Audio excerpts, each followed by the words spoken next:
Ladies and gentlemen, hello and welcome back to the H-Gut presented by BTS. We're going to be bringing you some lovely, wonderful, and great coverage all around EHOME versus VG Gaming Reborn. Game number 2. I'm Lyrical Dota, joined today by somebody. Basskip, how you doing, sir? You decided to spare me from the hell that is solo casting. Yeah, I've been there as well, so always nice to have a co-caster pop out of the woodwork. So I'm doing well. How about you, buddy? I'm doing pretty good. This draft has already gone freaking bananas, and I'm a little bit surprised that they were able to bring it up so quickly.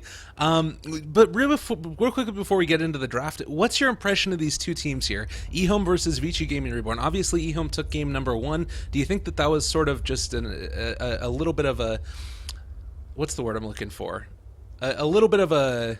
outlier, that's the word. Or do you think that this is sort of a squad that's that much more better than VG Gaming Reborn? Do you think that which side are you favoring in this one?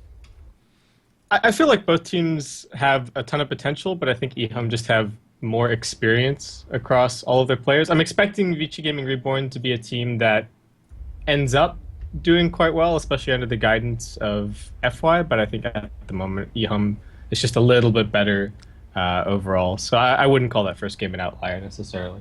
Okay. Well, it does look like we're already into the draft, though, and we saw the Enchantress first pick by VG Gaming. They were feeling a little bit hurt about Ice's performance on that hero, and this led us into the Enigma Tidehunter, followed up by Invoker, since he was not banned out. This led us to Faceless Void, Lion, Ursa, and now a Witch Doctor. So we're kind of seeing a similar draft that VG Gaming are doing to what EHOME ran last time, but EHOME are kind of trying to up the ante a little bit, the sort of counter huge ultimates. You've got Tidehunter, Enigma, and I feel like this combo is just so freaking strong together. What do you think it is about those two heroes and the way that they work that just ends up making teams just run in fear of them? It's just so hard to approach team fights. You know, when there's one big team fight ultimate, like if you look at VG Gaming Reborn's lineup, you'd be thinking, all right, we need one silence, we need one immediate lockdown, and if we get on the Faceless Void, then we're set. But when you're against the Tidehunter and the Enigma, there's sort of this back and forth safety net where if you happen to, well, you can't jump the Tide because he's got Kraken Shell, and if you jump the Enigma, then Ravage is going to go off, and the Black Hole is going to happen no matter what. They're also both pretty solid pushing heroes, really good at grouping up, so I think that's the other big obstacle, and I think that's where the Faceless Void is going to have a pretty hard time in this game. Even if you get a good chrono, if you happen to not get the Tidehunter, then he's probably just going to waste most of your chrono duration with a good Ravage going off. Yeah, definitely. And I guess the other thing that I'm kind of concerned about here is like picking Witch Doctor in this as well. This is a hero that classically I felt like kind of get countered out by Tidehunter in terms of that ultimate. Obviously, he's still going to be able to do all the normal stuff that he does in lane, but that Witch Doctor, Death Ward becomes less and less significant. And my goodness gracious, we got a spider in this game. Man, EHOME just wasted no time whatsoever in this draft. I mean, we got all the way to pick 4 before any reserve time was used, so it was pretty fast up until this point, but they just keep slamming down picks, and their lineup is extremely scary. VG.R are not all that well equipped at all to deal with the Broodmother this game. Yeah. Well, and I think also, again, this I think was the reserve time that was taken away from VG Gaming Reborn because they were a little bit late previously. FY showed up a little bit late to the party, so probably EHOME knew what they wanted to run in this draft and just were trying to put the pressure on VG Gaming to make sure that they were going to end up having a little bit of trouble. And they go for the Broodmother counter there in the Sand King. Do you feel like this hero really just counters out Broodmother that hard, or is it more a virtue of like needing to be able to outplay the Broodmother with a Sand King? What's your feeling on that type of counter there? On the matchup, I feel like there are definitely ways for the Broodmother to play around it, so I feel like it's not necessarily a hard counter. I do like that they found some kind of answer, and they've added a little bit more team fight into their lineup as well. This should be a pretty ridiculous game in terms of how these team fights play out. There's just so much stuff on both sides.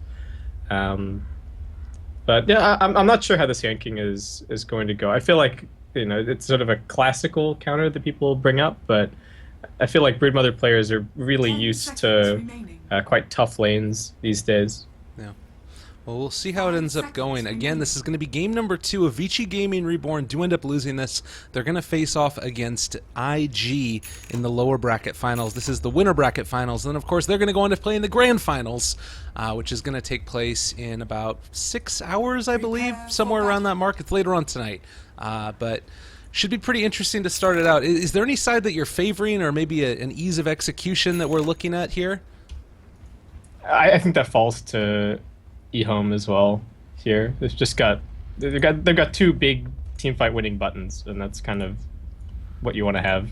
No. In this kind of scenario. I think it's a lot more difficult potentially for the Sand King, say, to find a good angle into these fights. And I think the Lion is also just extremely scary if you're VG.R. He's got enough lockdown to potentially keep the Faceless Void entirely out of a team fight or jump in and find the Invoker early on, and should still be able to find a little bit of farm here and there. I mean, it is Fenrir, but I think he'll still do all right. Okay. We'll see how this ends up going. We can do a quick little introduction for all these players out here. For EHOME, it's going to be Old 11, Old Chicken on the Tide and Brood, respectively. We've also got ourselves nice little Fenrir on the Lion. Old Lanham is going to be playing that Ursa, and last but not least, off to the side, Ice on that Enigma. Would you care to introduce the fine folks down the southwest side of the map? All right, so we have over in EHOME, we've got Fenrir on Lion. 11's going to be on Tidehunter. We've got Old Chicken on the Broodmother. Got Lamb on the Ursa, and I feel like I've missed... have I just reintroduced the same people? Oh, it's all good. I've just totally spaced, and I'm just... All right. It's all good. Oh, God. We're fine. We're fine. I didn't notice either, so we can both take the hit on that one. But yeah, right. VG Gaming. I'm getting confused with like, here FY, all right, and then okay, wait, FY and Fenrir not on the same team anymore. I know it hurts. It's sad, really. What a isn't disaster. All right, so we got what? Void's off lane. Sand King's gonna be trying to. So Sand King was briefly mid because they psyched him out with the web being put down, but Broodmother is actually in the off lane. So Sand King is now going to sadly walk all the way down to bottom to try and match up against the Brood, and it's just going to be Tide mid. So the Tide mid against Invoker. This is not a matchup that we see all that frequently, and now they're going to bring Old Chicken back to the middle. Oh, wow. What a play. That's so frustrating to go against. Do you think Yang goes back mid again? Like, he kind of has to, right?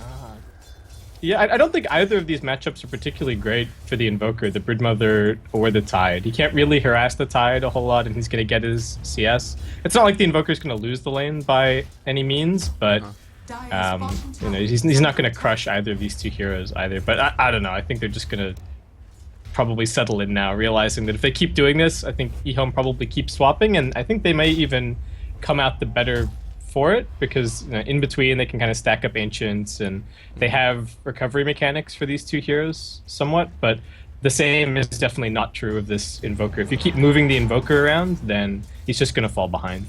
Oh, and they're going for a little bit of a gank up here. Old Lanham is a bit in trouble. They're going to pop out those bongos, and chase now is going to continue. They have the jump forward. They do actually sheep up one of the creeps. Do not want to let that Centaur Conqueror get the stonk, but it's not going to end up mattering. They still find the kill, and now going to go after the Lion as well. Man, oh man, there's a lot of freaking damage coming out on these dudes, and they're going to try to continue the chase. They do have another stomp if they want to commit it, but Fenrir's still running away for the moment. He is going to end up getting bashed up, and that's going to be a quick and easy kill. Nicely played there. Bottom lane, meanwhile, Tidehunter jumped on by Yang, and no, he's not going to be able to find that one.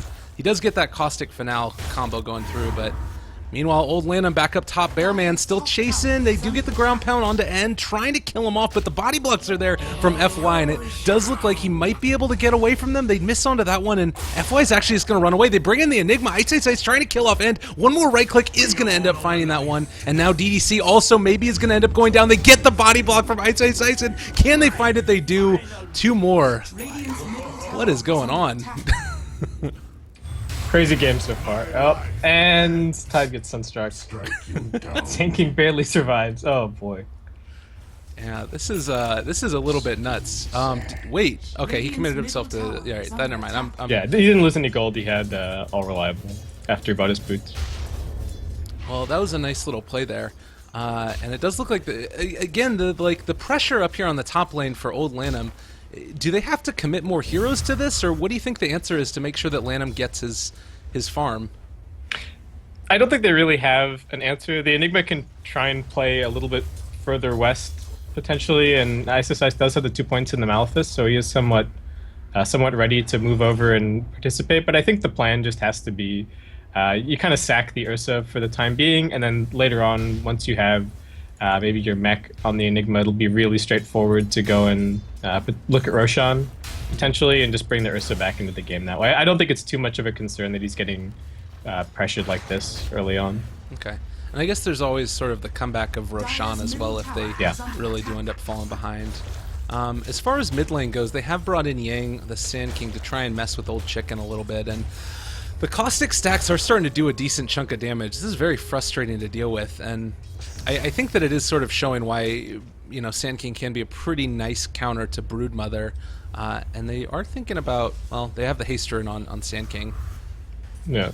The one slightly troublesome thing for the Broodmother as well, this game, especially being played mid, but also having an Enigma on your team, is that you don't have a ton of access to the jungle. And that's often what you'll see from a Broodmother in the off lane, is that if they have a good start, they'll take the safe lane tier 1 really quickly, and then take over the opposing jungle and take farm from both the lane and the jungle and just accelerate to a ridiculous degree from that. But it isn't quite so easy for Old Chicken here. So if he doesn't do all right in mid, he doesn't necessarily have that luxury to fall back on, just because they do have the Enigma on the lineup, so they're somewhat greedy overall. Yeah. Lamb. Oh, nice little catch there. Oh, there's going to be a lot of spiders potentially. Does he end up? Although being the able to Ursa is rock? getting chased down top lane. Oh my goodness, completely missed that one. So was it just the combination of the? Wait, how did they even find that? Was it just the net? Yeah, I think they either caught him with the net or the cask. He was even maledicted, and then he was just trying to waste as much time as he could, so he was running towards their tower and away from them. But he was definitely dead no matter what he did there. Yeah. Well, so this is something that I feel like we've been seeing more often nowadays, is witch doctors going for like early points in this maledict, which isn't something that I feel like we saw previously. Is it just sort of the general buffs that this has been getting, or what do you think it is that's gotten witch doctors to want to put more points into maledict nowadays?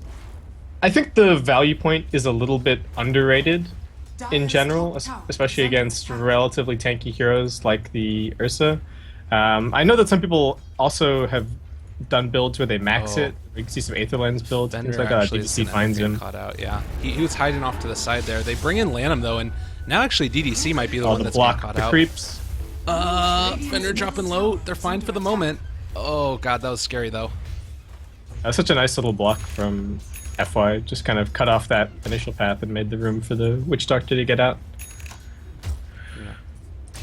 Alright, so Old Chicken has circumvented the lane mid. He's just between the tier 1 and the tier 2, and is starting to make a little bit of use of the Radiant jungle, so still sort of found a way in here. And you know, Yang's in trouble. Oh my god, they actually commit the black hole for that one, and it's going to be a quick and easy kill, and also going to do a little bit of damage to this tower now. They've got Eidolons that are available, and I don't know, this is sort of, I feel like, the power of that Broodmother. You're just able to find kills and then immediately afterwards do so much damage to the tower.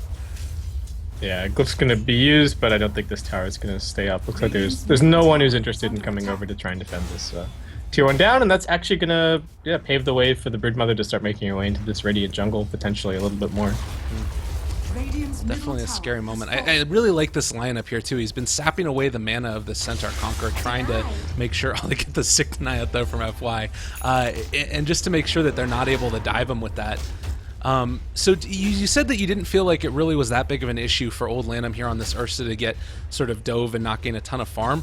Do you feel like he's gotten enough out of this lane where it's sort of an okay position he's in? I definitely think that he is probably not all that happy with where he is at the moment, but I think he's probably looking at the overall map position and thinking, okay, my Tidehunter's doing really well, he's got good levels, my Enigma is doing well, my Broodmother's doing well, and I think that's what's really important here. I do think Lamb should be able to catch up this game, so I don't think it's too much of a concern. Oh, Epicenter used mid, and Old Chicken is going to die to it. So they drop on down the Sentry Ward and did manage to use that the Burrow Strike to find him and find the kill. So pretty well played there. Again, it's feeling like VG are in a much better position than they were in the previous game. Like, last game, it didn't feel like there was ever a moment where they could sort of pull ahead, but do you think that with these big teamfight ultimates, with the Chronosphere being available and Epicenter, they have a way back into it, or is the teamfight from EHOME a little bit too much? I think they've got a lot going for them as well. I think especially the Sand King's blink timing is going to be really good, especially after picking up like 500 gold off of that Broodmother kill, so he's only 200 gold away. And the Invoker has been quietly farming up, he's got his Midas, so I think he's on the right trajectory this game to have a really big impact. I guess that they're kind of lacking like a very big right-click damage hero, sort of like theirs. Actually, Old 11 is going to get sunstruck there, and it's going to get chased on down. The Ice Wall is doing so much work for him, and Old 11 does look like he's ending up getting right-click down, and No just picks up an easy kill there. Yeah, people are making such good use of Ice Wall these days. I think if you go back, even like, if you go back like a year ago or 2 years ago, I think people kind of underrated the spell a little bit, but it's really good, and it's exactly what you see there. And I think especially against Tidehunter, lots of other disables, just Kraken shells them right off, but not so for Ice Wall. Ooh, they're gonna jump now, Sunstrike. I think they were thinking about going on Yang over by the Ancients, and Ice is still there. He had his Black Hole back up in 14 seconds. It does kind of feel like with this Ursa pick also, they're just going to be able to walk into Roche Pit with Tidehunter and find a kill. Actually, Fenrir up in the top lane, though, is going to get the Chronosphere committed. DDC did walk into it, but they should still find this kill, I think. Yeah, they get it. Nicely played. Yeah, they've got really good pickoff potential across more kills. Oh, Bottom lane gonna get Dove, Old Chicken just running around, making things happen. Alright, that's really important. The Invoker was starting to get pretty scary, so they do manage to shut him down a little bit. Looks like he managed to buy up before he died, though, so not a huge loss for him. Well, and now they're going to be able to move on in here, and Ice is going to tank Roshan a little bit, but this should be a pretty quick one here, I would imagine. They're actually going to be looking for Fenrir again. Burrow Strike going to be committed, and he does look to be going down, so a second kill on that Lion in the last 2 minutes. It's a little bit rough for them. They do manage to pick up the Aegis, so I guess a little bit of space created there. Yeah, I think that was... I think it's alright. It's not looking like Fenrir is going to have a particularly amazing game here, unfortunately, but they got some levels and they got the Aegis on the Ursa, so that's definitely good. Ice. Oh, it's actually Aether Lens first on this Sand King here, so no Blink Dagger to catch the Enigma there, and he's just going to be able to walk away. What do you think about that Aether Lens first? Is it sort of... Well, actually, we're going to end up having maybe a Black Hole committed here. I don't know if they want to use it, though. The Witch Doctor Ultimate's already down, and now they turn on to Ode Chicken. They do have the Dust already committed, and Burrow Strike's going to be back up in 2 seconds. He doesn't have any webs right now. They do bring in the Ravage. That's going to be committed, but they end up being able to find the kill regardless. So that's going to be the Broodmother going down. Lanham is here as well. Can they find FY? The chase is going to be there, and they do manage to hit him. Nicely played. It does look like they're going to have to content themselves with just those two, though. This game is all over the map right now. We've had tons of action around Roshan, we've had tons of action top, we've had the Broodmother rotating from mid to mid, and now back to bottom again to go and kill the Invoker. So just tons of action so far. But I think Lamb now looking pretty good. It looks like he's going to pick up an HOTD here, so maybe taking a slightly more farm-oriented approach to this game. Going to try and sit back and grab some items. Do you think this is just because he ended up like getting a little bit hurt early on and he's trying to catch up now, or is this sort of needing that armor and ability to farm? What's your read on that one? Just I think it's just a little bit of extra farm, and I think the other big thing is that he's not really the big initiator this game. He doesn't really need to jump in and blow somebody up. I think it's primarily going to be, tied with his blink, which is already up. Looking to jump in. Lion, if he ever manages to get a blink, is also going to be a great source of initiation. So I think he's just playing a slightly more traditional kind of carry style Ursa instead of running around and trying to find pickoffs. I was expecting him to potentially get the blink, but this is just a different approach. Okay. Well, they did scout out DDC and No moving into the mid lane with these spiders, where they're going to get scouted again. Just being a little bit footloose and carefree with those, but again, I feel like this is one of the sort of underrated parts of Broodmother, is just the ability to scout out where everybody is at all times when they're in their jungle. It does look like they're going to be able to take this mid-tier 1 tower, though. No real resistance is brought up for it. No Ravage, no team fight. It's like an old Dota adage, right? When you just don't have your abilities up, whatever. You can just wait around, go and hit some creeps, and look for an opportunity a little bit later on. They've also only just got the mech delivered on the Enigma as well, so two big things missing from their lineup to be able to take an actual 5-on-5. So here's something. I feel like when we see these Tidehunter Enigma drafts, more often than not, you're going to see the Enigma hold the Black Hole and Tidehunter pops the ulti. Is that something that's sort of just because... what's the reasoning behind that, of not committing both of them for those team fights? Oh. Yeah, I was just looking, just gonna see if Old Chicken got out there, but oh, that was very close. I think the big thing is that you just need to, if you're going to commit both, you need to be sure that you're going to win the fight, and especially early on, even if you do win the fight, it can sometimes be that the enemy team just respawns quickly enough that they can actually still really punish you for having both of those abilities on cooldown. And often in team fights, the threat of Enigma's black hole is actually, and gonna get jumped. Can they burst him? Yeah, that was a finger of death, and Malefice, everything thrown out there. Lanham's actually out of mana right now. He needs to be careful. That's a Malefice. He has the Aegis, so thinking about going back in. The Ravages pop. They're going to jump now onto DDC, and Yang does have a Sandstorm. Do they have any... They're actually going to hit the black hole for this.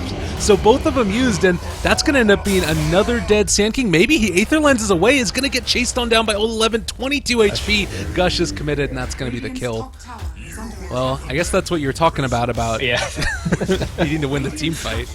Yeah, there you go. They really wanted that Sand King kill. He was actually worth quite a bit of gold, so I think that was worth it. But to finish that thought, so often in a team fight, just Enigma running at you with black hole still off cooldown is as scary as actually just getting black hole, and kind of splits up the fight. So I think that's often why you'll just see Enigma kind of hold on to it. Yeah, it has to be a lot more picky in terms of how he uses it. But I like the way that Ice has done it so far. We've had 2 black holes just to solo kill Sand King, and that's worked out just fine.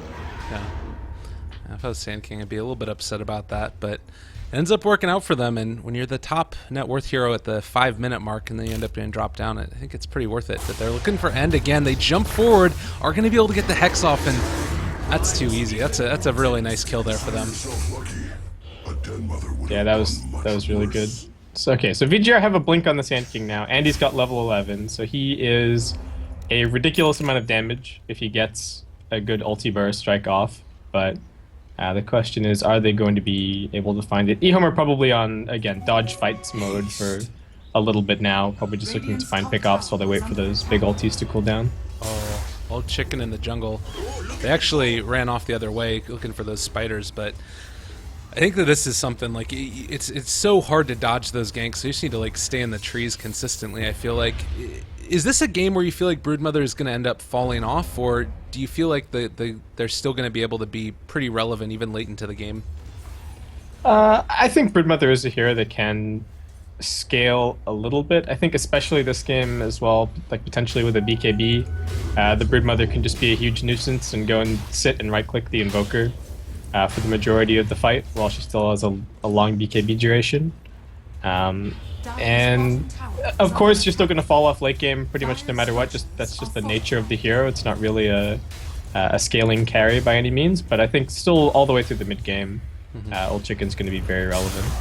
Oh, they do jump onto Old Chicken, though, actually, and he is going to end up maybe going down. Survives for the moment. Old 11 is in the midst of him. They drop on down the Witch Doctor ulti and the Meteor. Ice Wall is there as well, but a lot of damage has already been committed. No black hole for another 40 seconds, but they do catch, dropping a lot there. Can they find it? The Chronosphere is the turnaround, though, and Fenrir is going to get caught out. He's going to end up getting right-click down. He does catch 2 with the Earth Spike, and Ursa, in the meanwhile, does end up going down as well. So 2 heroes are dead from both sides. The Invoker ends up getting killed off by Old Chicken, and now it looks like they're maybe a little bit too deep. FY is getting jumped on. Somehow throughout all of that, Old Chicken ends up surviving. Yeah, he's alive somehow. Commits the Fusel Blade, and now FY should end up going down.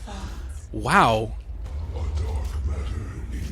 Yeah, that fight was messy. That was just that the Broodmother somehow ended up surviving. The Ursa got kited forever, but then Broodmother just came back and gave them a really hard time. I mean, if you look at the teamfight recap, it was actually Broodmother who, through surviving, managed to deal the highest damage of anyone on the Dire side. So not being able to pick up that kill that really hurt them. That insatiable hunger too, the 90 bonus damage, all that stuff, freaking unreal. And I mean, incapacitated by at 3 points at this stage is like great in those team fights, even for like the little things on the Enchantress. And really well played there. It does mean that now she's going to be able to have 2,300 gold in the bank. If you were her, do you think BKB is the next item, or do you want to try and go for more damage first? Or like, occasionally we even saw like Radiance on Broods in the past. What are your thoughts there?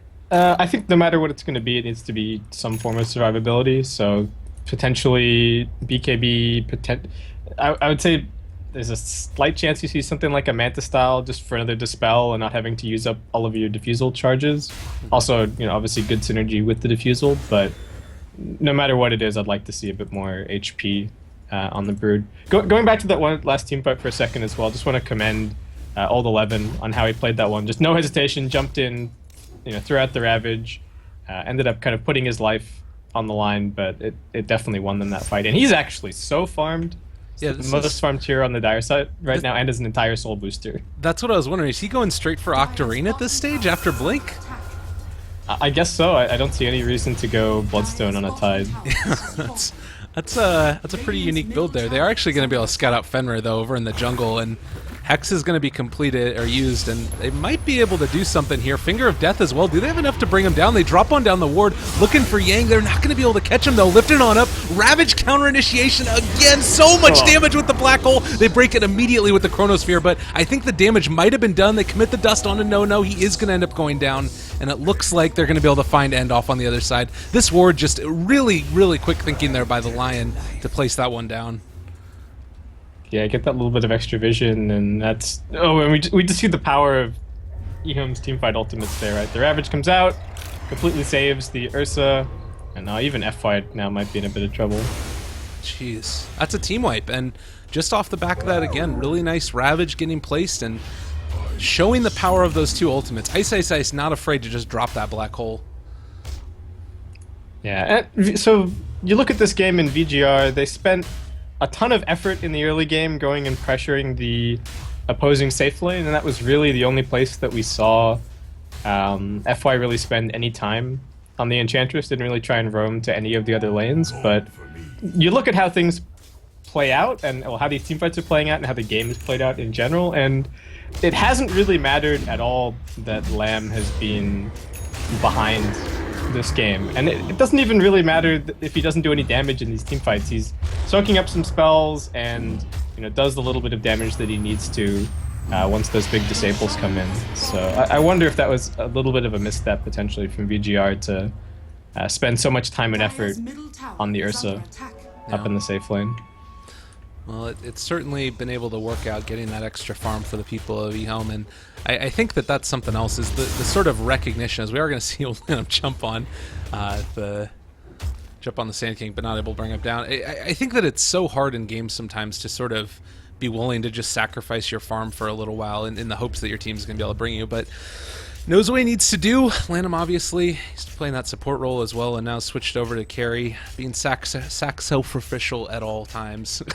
But as far as next big items that are going to come online, is there anything that you're really looking for here that's going to end up changing the game for VG.R, or what is it that you feel like they need? Is it just solid initiation with when those teamfight ultimates are down? I think they need a bigger ulti out of the Sand King. We've seen like one decent epicenter from him so far, and I think even then there was that teamfight bottom, and the majority of the epicenter damage was just on the Ursa. We're yet to really see multiple heroes caught out. It is really difficult. It's way harder for Sand King to approach these teamfights than it is for the Tide or the Enigma, because he's kind of both their initiating stun and a lot of their damage, so it's really hard for him to find an opportunity unless the Faceless Void somehow manages to get in and gets off a really big chrono. But the Void's going for more of a right-click build and hasn't gone for a Blink Dagger, so it does kind of just fall on the Sand King's shoulders. In terms of item pickups, I think this Aghanim Scepter on the Invoker probably helps a decent amount. It just helps him get into, say, the Ice Wall and the Deafening Blast a little bit more quickly in the fights, and that might help to potentially peel off the Ursa or the Broodmother if they're really up in his face and giving him a hard time, because I think that's what Nono's really been struggling with so far this game, is the fact that once the Ursa or the Brood is on top of him, it's his team, I think, has been finding it a little bit hard to keep him safe. But unfortunately, Old Chicken's now got a BKB, so I think he's just going to have spiders on his face the whole game. Oh, jeez, that hurts. And yeah, they're going to end up scouting out. They're looking for the Sand King, but not able to find him. What you said right there really resonated with me. The Sand King needing to be the initiator, but also the damage dealer. I kind of wonder if oh god, they're actually gonna jump on a no-no though, and I think that he does. Yeah, he definitely ends up dying there. That was a lot dropped on him. But like, I wonder maybe if the Void being able to go for that Blink Dagger instead might have been able to make things a little bit better, so that he could be that main source of initiation, and then the Sand King could have been the one who was, you know, there for the damage follow-up. But regardless, they're going to be trying to pressure high ground right now and land them up front and center. They do go for the Burrow Strike, but nothing yet. And it looks like they might just be able to take this tower potentially. Actually, Old Chicken jumps on top of DDC and he's have to force staff away. Nicely played there by FY, keeping him alive for the moment. Chronosphere down, but BKB's already been out there for Old Chicken. They do now have the jump forward. Ravage is down, and they are going to be able to maybe turn this one back around. DDC dropping low. They managed to get the stun off, though, and that's going to end up still being a kill regardless. 3 already dead. Oh, wow. Yeah, we're just cruising at this point. Well, they're turning it back around a little bit on the Yang, and as soon as I say that, he immediately ends up dropping. They come into Black Hole onto DDC, and GG gets called. Oh, God, that hurts. Wow, 24 minutes, but more importantly, EHOME never looked in trouble. Yeah, that's definitely the get out of my game Black Hole right there. But yeah, I think EHOME just a really solid, really comfortable draft, and I think just it was really hard for VG.R to execute here. I think the one other thing to say about the Void and that thought about potentially going for the Blink Dagger, I think it's just so hard because if he goes for Blink and he jumps in and he chronos 2 people, we talked about it during the draft and we talked about it during the early game. The problem is always going to be when he drops the chrono, if the Tidehunter isn't inside the chrono, he's just going to waste your entire chrono duration by stunning your entire team and preventing them from really utilizing it at all. So I like the way that VG.R ended up itemizing. I just think it really comes down to a big draft problem that, you know, they felt like they had to spend a lot of the early game running around and trying to deal with the Broodmother. They tried to pressure the Ursa, but when it came to actually just grouping up in 5-on-5, the Enigma and the Tidehunter is just so difficult to deal with. Yeah, and I kind of wonder if this is sort of still going to become the predominant, you know, hero combo that we see throughout the course of the rest of this patch until we end up getting him hit in 6.87, or if they're going to end up getting changed, then maybe you just need to be able to have something that punishes them a little bit more effectively. But regardless, thank you so much for joining me, Basskip. It's an absolute pleasure having you. We are going to be back in just a little bit with the second series of the evening. I think that it's going to take place on time though, so it's probably about an hour from now. VG.R are going to face off against IG. These two teams played each other yesterday, and VG.R 2-0'd them actually 4 times in a row because they played back-to-back 2 best-of-3 series. So we'll see if they've been able to learn from their mistakes, or if VGR are going to go for another 2-0. Any final thoughts before we end up heading out from here? Just want to say that I think EHOME they seem to be going from strength to strength. So looking forward to hopefully them being a little bit challenged, maybe further in this tournament, or maybe the first big, you know, international event that they attend, because they seem to be really steamrolling in China at the moment. Yeah, definitely. We'll certainly keep our eyes for them. Again, thank you very much. Follow this man on Twitter. We'll post the links in just a second. Myself as well at Lyrical Dota. And we'll be back in just a little while with VGR versus IG. I'll update you guys as I learn new stuff. H Cut presented by BTS. See you in a bit.